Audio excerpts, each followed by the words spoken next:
طبعا أنا اسمي ودمرت علبة. حاولت كتير مع أي كلام جربته مفيش فيه علاج، قال لك ده ملوش علاج. فوصلت إن أنا على الأكونت اللي هو إن أنا أخش على الموقع ده وأشوف الحاجات اللي عليه، عجبني الأسلوب اللي عليه وعجبني نظام التشحات اللي عليها، فقلت أجرب كده وأهو من ضمن الموبايل. دي مواعيد الشهر نفس المواصفات بتاعت الشهرية بالظبط.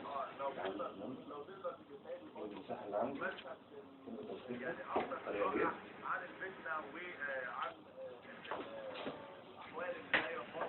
يعني فنان جميل عموما يا جماعه، فنان محمود عبد العزيز. ما اشتغلش مسرح اعتقد، صح؟ ما اشتغلش مسرح؟ يعني ما اعتقدش يعني ابتدى موديل من البدايه، وكان اول كان فيلم الحفيد على فكره، كان اول مسلسل ليه في الاعمال. الاغنيه دي بقى عصري معانا وبس.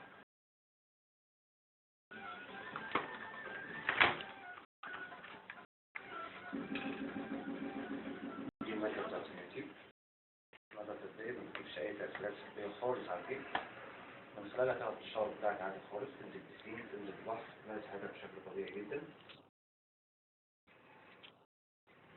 بالطريقة دي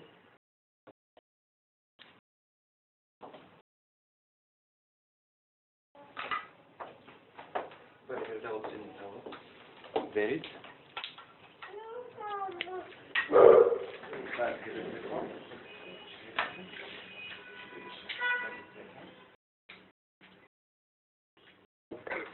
ايوه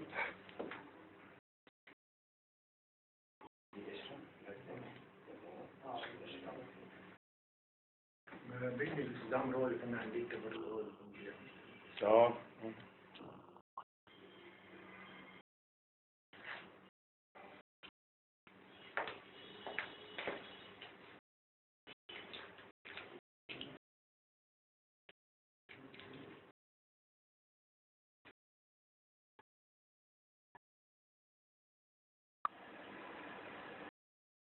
أنا عملت حكاية تركيب الشعر ده وأنا كنت خايف منه صراحة جامد.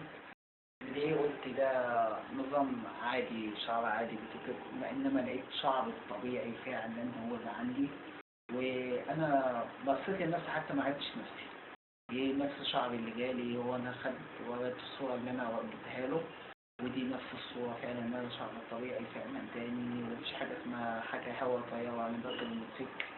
مفيش. أنا قلت أول ما هركب الموتوسيكل ألاقي الشعر ده كله طاف، إنما فعلا مسبب قوي جدا.